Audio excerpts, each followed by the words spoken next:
ಆತ್ಮೀಯ H16 news ಅರ್ಥಾತ್ ಹೇ ಸೀತಾರಾಮಗೆ ಸ್ವಾಗತ. ನಾನು ನಿಮ್ಮವ MI ಅಥವಾ ಮಲ್ಲಪ್ಪ ಜೋತಾವರ್. ಆದ್ಮೇಲೆ ಎಫ್ಸ್ಟೈನ್ ಹೆಸರು ಕೇಳಿ ಸಾಕು. ಏನಪ್ಪ ಇವನು?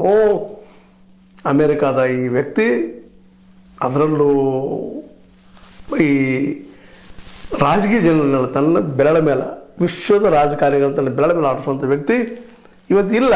ಆದರೆ ಒಂದು ಫೈಲ್ ಮಾತ್ರ ಅನೇಕ ರಾಜಕಾರಣಿಗಳ ಒಳ ದುಷ್ಟ ವ್ಯವಹಾರಗಳ ಚಿತ್ರವನ್ನು ನಮ್ಮ ಮುಂದೆ ಇಡ್ತಾ ಇದೆ.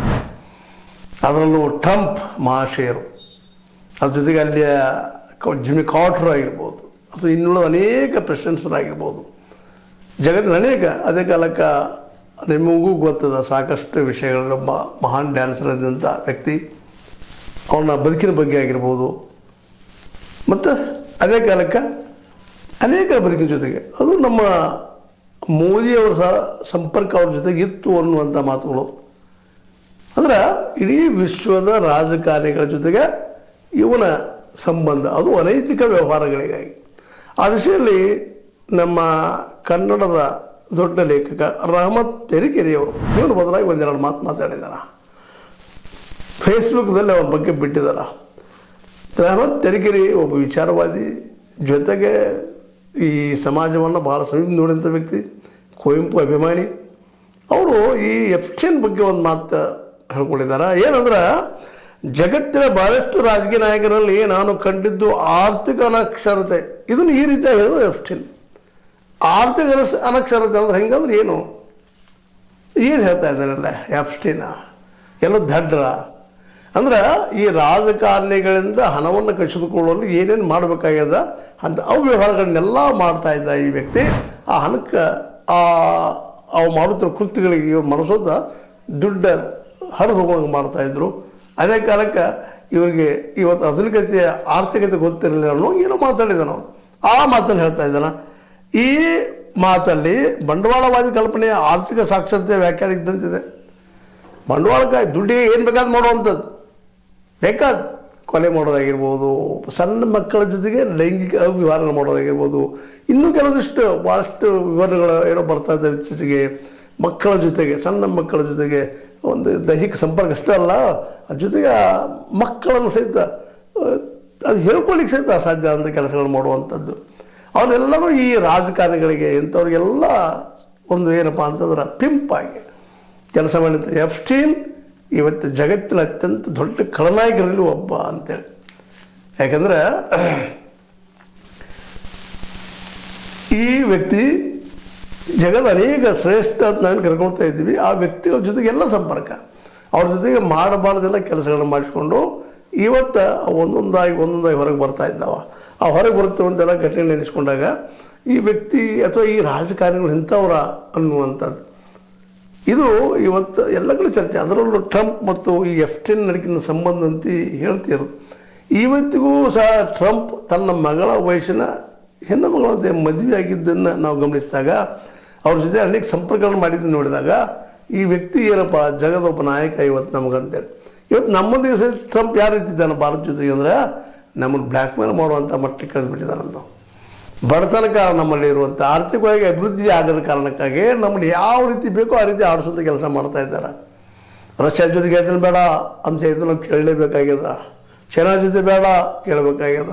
ಆದರೆ ಉಳಿದು ಯಾವ ದೇಶಗಳು ಅದಕ್ಕೆ ಭಕ್ತ ಇಲ್ಲ. ಮೊದಲೇ ಅದು ನಮ್ಮ ಮೋದಿಜಿಯವರು ಯಾಕೋ ಏನೋ ಒಟ್ಟಿನಲ್ಲ ಈ ಟ್ರಂಪನ ಎದುರ ಒಂದು ಹುಲಿ ಕಂಡ ಒಬ್ಬ ಏನಪ್ಪ ವ್ಯಕ್ತಿ ಹಂಗೆ ಕಾಣ್ತಾ ಇದ್ದಾರೆ.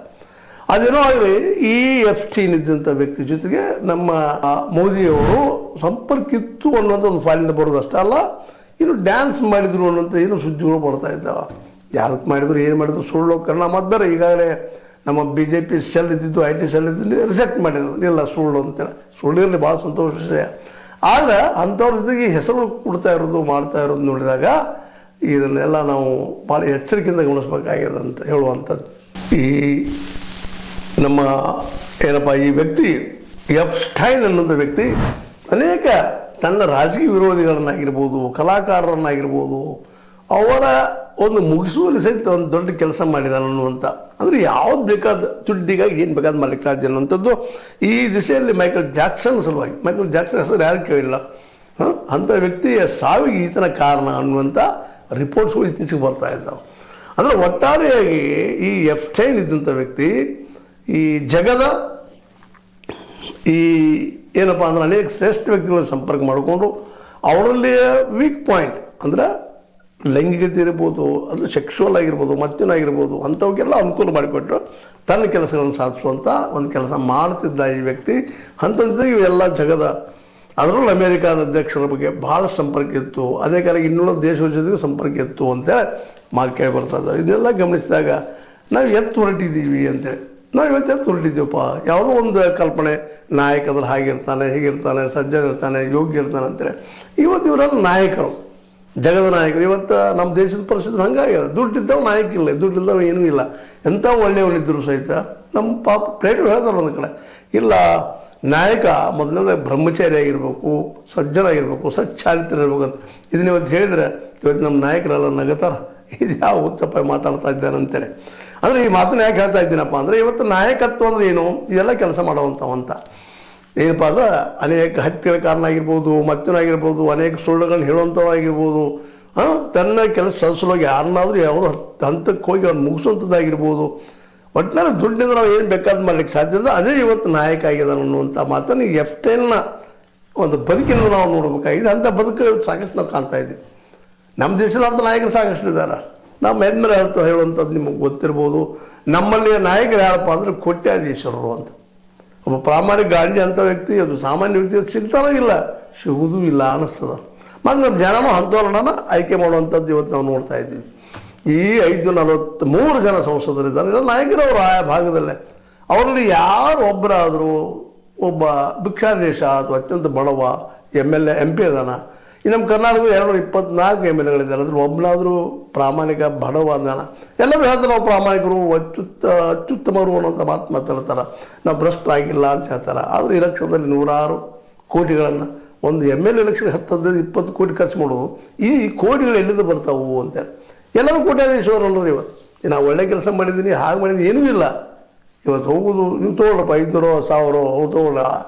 ಇಂಥ ಒಂದು ಸಂಸ್ಕೃತಿ ಇವತ್ತು ನಮ್ಮಲ್ಲಿ ಬೆಳೆದು ಬಂದುಬಿಟ್ಟದು. ಇಂಥದಕ್ಕೆಲ್ಲ ಕಾರಣ ಏನಂದ್ರೆ ಇಂಥ ಎಫ್ಸ್ಟೈನ್ ಅಂತ ಅರ್ಥ ನಡೆಯೋದಕ್ಕೆ ಮೂಲ ಅನ್ನುವಂಥ ವ್ಯಕ್ತಿಗಳಿಂದಾಗಿ ಇವತ್ತು ಇಡೀ ವಿಶ್ವದ ಅರ್ಥವ್ಯವಸ್ಥೆ ಆಯಿತು, ರಾಜಕೀಯ ವ್ಯವಸ್ಥೆ ಆಯಿತು, ಗಬ್ಬೆದ್ದು ಹೋಗ್ಯದಂತ. ಎಫ್ಸ್ಟೈನ್ ಅಂತ ನಾಯಕ ಆಗ್ತಾನೆ, ಟ್ರಂಪ್ ಅಂತ ಒಬ್ಬ ನಾಯಕ ಆಗ್ತಾನೆ. ಟ್ರಂಪ್ನ ಬಗ್ಗೆ ಸಾಕಷ್ಟು ಕಥೆಗಳಿದ್ದಾವೆ, ಅವು ಇವತ್ತು ನಾಯಕ ಆಗ್ತಾನೆ ಅಂದಾಗ ಸಹಜವಾಗಿ ಭಯ ಆಗ್ತದೆ. ಇಂಥ ನಾಯಕರ ನಾಳೆ ಮುಂದೆ ಏನು ಇಂಥ ಒಂದು ಬದುಕನ್ನು ಕೊಡಬಲ್ಲರು ಜನಸಾಮಾನ್ಯರಿಗೆ ಅಂತೇಳಿ. ಅದಕ್ಕೆ ಇವತ್ತು ಎಫ್ಸ್ಟೈನ್ ಏನಪ್ಪ ಅಂದರೆ ಇವರೆಲ್ಲ ನಾಯಕತ್ವ ಒಂದು ಸಂಕೇತ ನಮಗೆ ಕಾಣ್ತಾ ಇದ್ದಾನೆ. ಹೌದಪ್ಪ, ಇಂಥ ನಾಯಕರೆಲ್ಲ ಹಿಂಗೆ ಇರ್ತಾರೇನೋ. ಯಾಕಂದ್ರೆ ಇಂಥವ್ರ ಜೊತೆ ಸಂಪರ್ಕದ ಅಂದ್ರೆ ಅವರು ಮಾನಸಿಕವಾಗಿ ಅಭದ್ರ ಆಗಿದ್ದಾರೆ ಅನ್ನೋದು ಅಷ್ಟು ಸತ್ಯದ. ಅದೇ ಕಾಲಕ್ಕೆ ನಮ್ಮ ದೇಶಗಳ, ನಮ್ಮ ರಾಜ್ಯಗಳ, ನಮ್ಮ ಇಲ್ಲಿ ನಾಯಕರ ಅವ್ರ ಬದುಕ, ಅವ್ರ ಪರಿಸ್ಥಿತಿ, ಅವ್ರ ದುಡ್ಡು ಹಂಚಿ ಆಯ್ಕೆ ಆಗುವಂಥದ್ದು, ಸಲಹೆ ಹಂಚಿ ಆಯ್ಕೆ ಆಗುವಂಥದ್ದೆಲ್ಲ ಗಮನಿಸಿದಾಗಂತೂ ಇಂಥ ನಾಯಕರು ಮುಂದಿನ ಭವಿಷ್ಯದ ಈ ಭಾರತವನ್ನಾಗಿರ್ಬೋದು, ವಿಶ್ವವನ್ನಾಗಿರ್ಬೋದು ಹೆಂಗೆ ಕಟ್ಟಬಹುದು ಅಂತೇಳಿ. ದುಡ್ಡಿನ ಮುಂದೆ ಯಾವುದೂ ಇಲ್ಲ ಇವತ್ತು. ದುಡ್ಡಿನ ಮುಂದೆ ನಥಿಂಗ್, ಅದೇ ಶ್ರೇಷ್ಠ. ದುಡ್ಡೇ ದೊಡ್ಡಪ್ಪ ಅಂತ ಒಂದು ಗಾದಿ ಮಾತಿತ್ತು ನಮ್ಮಲ್ಲೇ, ಅದು ಅಕ್ಷರಶಃ ಸತ್ಯ ಆಗಿದೆ ಇವತ್ತು.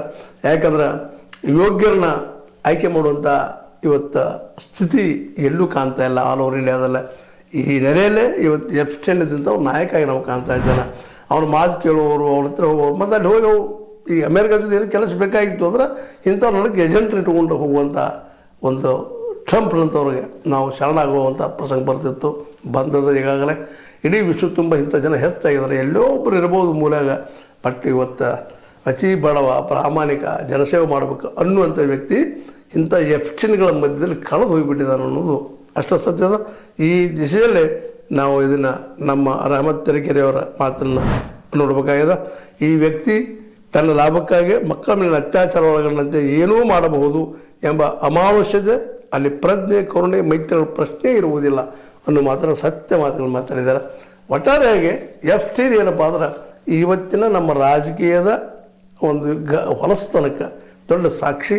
ಯಾಕಂತಂದ್ರೆ ಇಂಥವ್ರ ಜೊತೆಗೆ ನಮ್ಮ ನಾಯಕರು ಹೋಗಿ ಭೇಟಿ ಆಗ್ತಾಯಿದ್ರು, ಜಗದ ನಾಯಕರೆಲ್ಲ ಅನ್ನೋದನ್ನು ಗಮನಿಸಿದಾಗ ಜಗತ್ತು ಎತ್ತು ಹೊರಟದಪ್ಪ ಅನ್ನೋದು ಅಷ್ಟು ನೋವಿನಿಂದ ಹೇಳಬೇಕಾಗಿದೆ. ಏನೂ ಇರಲಿ, ಎಫ್ಸ್ಟೈನ್ ಇವತ್ತು ನಮ್ಮ ಮುಂದೆ ಒಬ್ಬ ಕಲುಷಿತ ರಾಜಕಾರಣಕ್ಕೆ ಮತ್ತು ಅರ್ಥವ್ಯವಸ್ಥೆಗೆ ಕಾರಣೀಕರ್ತ ಅನ್ನೋದನ್ನು ನಾವು ಮರೀಲಿಕ್ಕೆ ಆಗೋದಿಲ್ಲ ಅಂತ ಹೇಳ್ತಾ ಇವ್ರು ನಿಮ್ಗೆ ಲೈಕ್ ಆಗಿರ್ಬೋದು, ಲೈಕ್ ಮಾಡಿ, ಶೇರ್ ಮಾಡಿ, ಕಮೆಂಟ್ ಮಾಡಿ, ಜೊತೆಗೆ ಸಬ್ಸ್ಕ್ರೈಬ್ ನಿಲ್ಲಿಸ್ಬಾರ್ದು. H60 ನ್ಯೂಸ್ ಅರ್ಥ ಸತ್ಯದ ಕೈಗಳಲ್ಲಿ ವಂದನೆಗಳು.